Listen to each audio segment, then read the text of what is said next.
I never expected that a quiet Saturday night would explode into complete chaos, but there I was, flashlight in hand, staring at Karen crouched between my shelves in the root cellar. Her face twisted in shock and entitlement, her hands rifling through my carefully organized jars like she owned the place. "What are you doing here?" I shouted, my heart hammering in my chest, adrenaline already spiking, and she froze for a moment before screaming, "I heard you're hoarding supplies illegally." "I have the right to inspect," her voice was sharp, piercing, absurdly dramatic. And in that instant, I realized this wasn't just a petty HOA complaint. It was full-blown Karen-level delusion in action. And that's when everything went wrong. Before I tell you what happened next, drop a comment. What would you do if this happened to you? And subscribe to HOA Files. My name is Mark, and I live just outside the HOA-controlled neighborhood with my small property, a barn, a garden, and my pride and joy, the root cellar my grandfather built decades ago. I wanted peace when I bought this place, and for months I had it. Quiet mornings, Rex my loyal shepherd mix at my side. Evenings spent tending the garden or reading by the porch light, but Karen didn't respect boundaries, and she had been escalating for weeks. First, it was peeking over the fence with her clipboard, measuring things, whispering about community standards. Then the stolen tomatoes, the tipped compost bins, and the small note slipped under my door warning about illegal activity on my property. Each incident was small, but together, they painted a clear picture. Karen thought she could control my life, dictate my property, and enforce rules that didn't apply to her. I remember the day I first caught her taking photos of my garden. "Documentation," she screeched when I confronted her. "You're breaking community rules," I told her calmly. "This is my property. You are trespassing." Her jaw dropped, eyes wide with outrage, and she muttered something about authority before storming off. That should have been my warning, my cue to install cameras, to prepare. But I didn't. I thought I could handle it. That reason would prevail. By the time she ended up in my root cellar, it was too late. Descending into the cellar that night, flashlight in hand, I first noticed the faint shuffling. At first, I thought it was the shadows playing tricks. But then I saw her crouched low, hands skimming the shelves, scanning labels. I froze. "Karen," I shouted, my voice echoing. She spun, toward me, eyes wide, nostrils flaring, and screamed. "You can't stop me. I have a right to inspect this property." I stepped forward, fists clenched, mind racing. She lunged toward me, over-dramatic, her sense of entitlement filling the small space like a storm.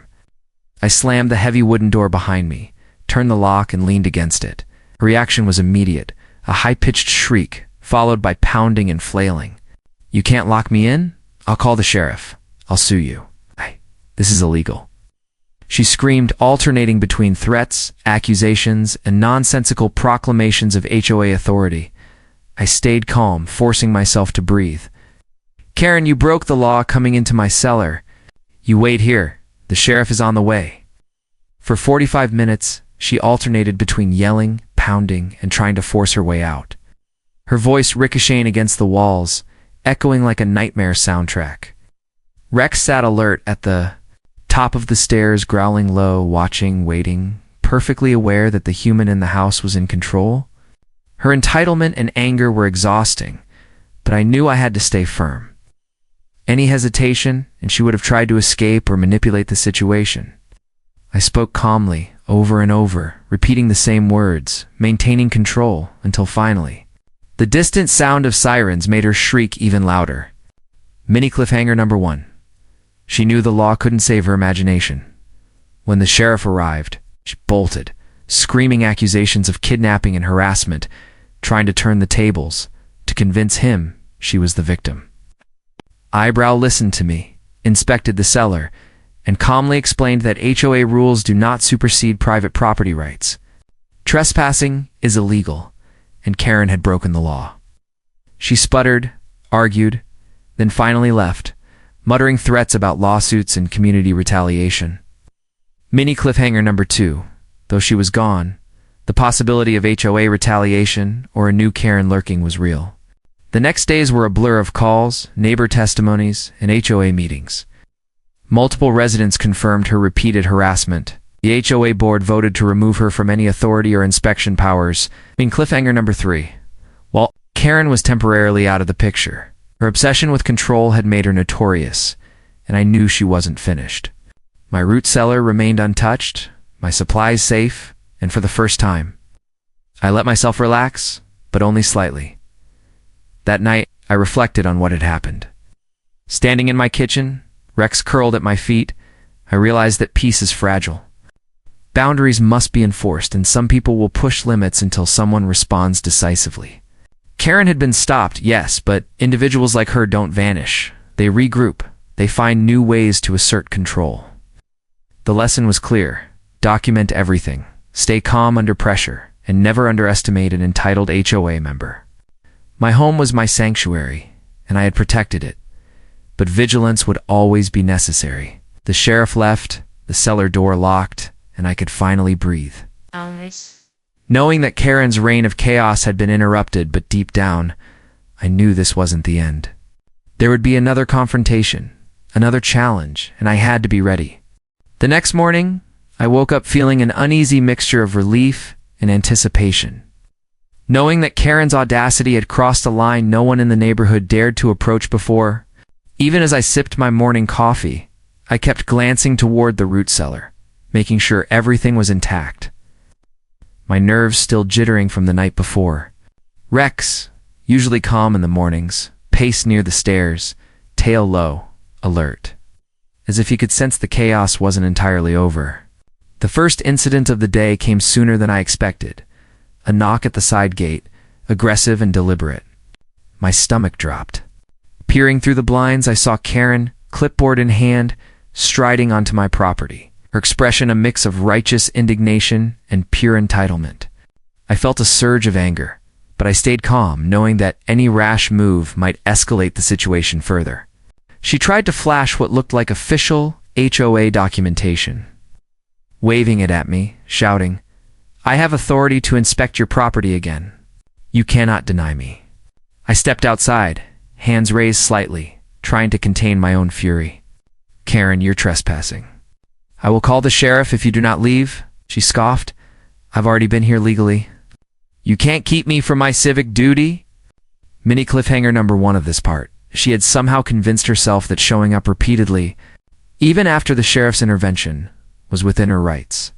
She began pacing the edge of my garden, muttering about violations and community standards, picking up small things, like a rake lying across the yard or a stray hose, as if each item proved my known compliance. I could see her mind working frantically, imagining herself as the hero enforcing order, while the rest of the neighborhood's rules apparently didn't apply to her. I took a deep breath, documenting everything with my phone, snapping photos and recording video, knowing this would all be evidence if things spiraled. She noticed my camera and froze, her eyes narrowing. "You're recording me?" "That's harassment," she shrieked, spinning toward me. I held my ground, unflinching. "Karen, you are trespassing, and this is my property. Documenting your illegal entry is the law." Her shriek turned into a screeching fury as she waved her arms, clearly panicking. Hours passed in a tense standoff. I worked around the property, occasionally checking the cellar, making sure it was still secure, while Karen continued to wander and inspect with a vengeance. Each movement designed to provoke me, each comment a calculated attempt to unnerve. I realized that her behavior was escalating faster than before. Her obsession with inspecting my property was becoming dangerous, and I needed to strategize. I called the sheriff's office again, explaining the continued harassment, emphasizing the pattern of trespassing. When the deputies arrived, Karen immediately started shrieking about being threatened and targeted. But they quickly reaffirmed that her repeated entry without consent was illegal. Mini cliffhanger number 2. Even with law enforcement present, she still refused to back down, clearly determined to push boundaries as far as possible. By late afternoon, Karen's behavior had turned from merely obnoxious to outright manipulative. She attempted to rally other HOA members by calling a community meeting in front of my property, claiming that my activities were threatening neighborhood safety. Neighbors watched nervously from a distance, some nodding cautiously, others shaking their heads. I felt a mix of frustration and disbelief, How could she keep escalating, ignoring both the law and common sense? I knew I had to set a firm boundary, something undeniable, to finally stop her in her tracks. That evening, I prepared the root cellar strategically, ensuring it was secure, and placed signs clearly stating private property. No trespassing near the entrance. I reinforced locks and double-checked everything while Rex followed closely, sensing my tension and readiness.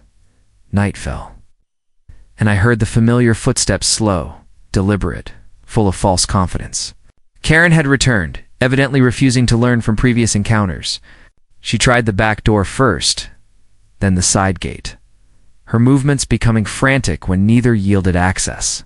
She muttered under her breath about master keys and board authority, as if reciting a mantra would grant her magical power over my home. I had been expecting her, mentally preparing for confrontation, and I watched quietly from a safe distance as she circled, inspecting, pressing, hoping for an opportunity. Finally, I confronted her directly, stepping into view with flashlight in hand, my voice steady and commanding. "Karen, this ends now. Leave my property, or law enforcement will intervene." She spun, pointing, shrieking, "You are violating my rights. You are trapping me." Mini cliffhanger number 3.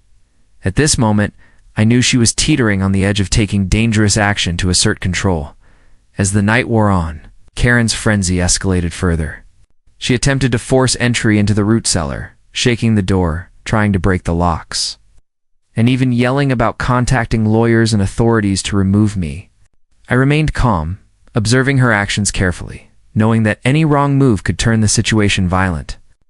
Rex stayed at my side, low growl rumbling in his throat, ready to defend if necessary. Finally, after nearly an hour of intimidation, Karen's phone rang. Apparently a neighbor had called her out on her harassment. She flinched visibly, her confidence faltering, and I seized the moment to take a step forward and reinforce the boundary. "Karen, you are breaking the law. Stay out or you face legal consequences." For the first time, I saw her hesitation, the first crack in her armor. By the early hours, Karen retreated temporarily, muttering under her breath, clearly plotting her next move. I had survived the second major confrontation, and while exhausted, I knew this was just a temporary reprieve. I reviewed the recordings, photos, and notes I had taken throughout the day, ensuring I had a clear chronological account of every trespass, every aggressive act, and every intimidation attempt. The sheriff had been called multiple times. The HOA was slowly beginning to see her actions for what they were: harassment, delusion, and blatant disregard for property rights. The tension lingered, though, and I realized that despite this temporary victory, Karen's obsession hadn't ended. Somewhere in her mind, she was already planning her next move, already imagining ways to regain control. That night, as I closed the cellar door, secured every lock, and finally allowed myself to rest, I knew one thing for certain: the next encounter would be inevitable, and I had to be ready, mentally, emotionally, and strategically, to face her madness head-on. The following week was a constant high-wire act of tension. The kind of days where every creak in the floor, every shadow across the lawn made my heart jump. Karen hadn't gone away, if anything, she was more determined, her obsession with control and imaginary authority growing with each failed attempt to assert herself. I woke up to find another note slipped under my door, the handwriting jagged, furious. "You can't hide from the HOA. Compliance is mandatory. Inspection tomorrow at 2 a.m. My stomach dropped. I knew immediately that this was not a bluff. She had escalated beyond petty snooping. Now she was attempting intimidation, choosing hours when anyone sane would be asleep. I double-checked the locks on the root cellar, reinforced the gates, and ran through my mental plan. Rex sat by my side, low growl rumbling, sensing the charged air. My mind raced. I couldn't let her intimidate me, couldn't allow this to spiral into something dangerous. Mini cliffhanger number 1. The note itself felt like a ticking bomb, a threat laced with obsession. As midnight approached, the first signs of her arrival were subtle: the rustle of gravel, the shadow of movement across the perimeter fence. I watched quietly from my window, flashlight at the ready, adrenaline and anticipation mixing like a storm. Karen appeared, mask of determination plastered over a furious glare, her clipboard swinging as she muttered about community standards and legal compliance. She tried the front door first, then the side gate, testing locks and pressing for access. Every step, every muttered phrase was calculated, designed to rattle me, and I had to force myself to remain calm. Rex stayed at the top of the cellar stairs, growling low, his gaze locked on the door, ready. I could almost hear Karen thinking she had found a way to outmaneuver me, that she could force me into submission. I took a deep breath, knowing this would be the turning point, the moment where she either crossed a legal line completely or realized she had underestimated me. I stepped into the moonlight, shining my flashlight directly at her, my voice steady, commanding. Karen, this ends now. You do not have the right to enter. Leave, or the sheriff is coming back, and you will face consequences for trespassing. Her reaction was immediate, screeching outrage, flailing arms, accusations flying like bullets. You can't stop me. I have authority. I am enforcing the HOA, she screamed, attempting to reach for the cellar door.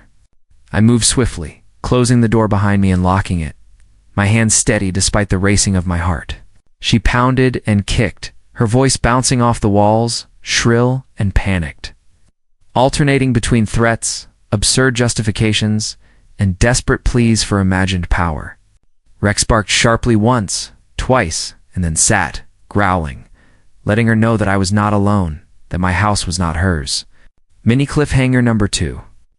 She realized for the first time that her theatrics were powerless against real preparedness. I called the sheriff, giving a clear and detailed account of her actions. When the deputies arrived, Karen erupted into full-scale hysteria, waving her hands. Trying to explain how she had authority and how I was trapping her illegally, the sheriff raised an eyebrow, listening calmly, inspecting the locked cellar, noting the footprints, the damage to the door from her frantic attempts.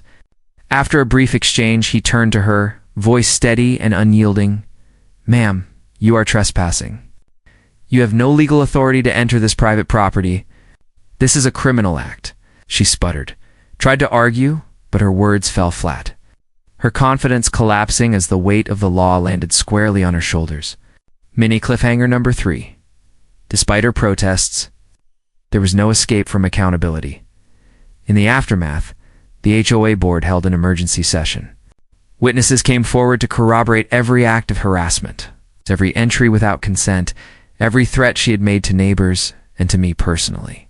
Karen was formally removed from any HOA authority, stripped of inspection powers, and warned that future trespass would result in immediate legal action.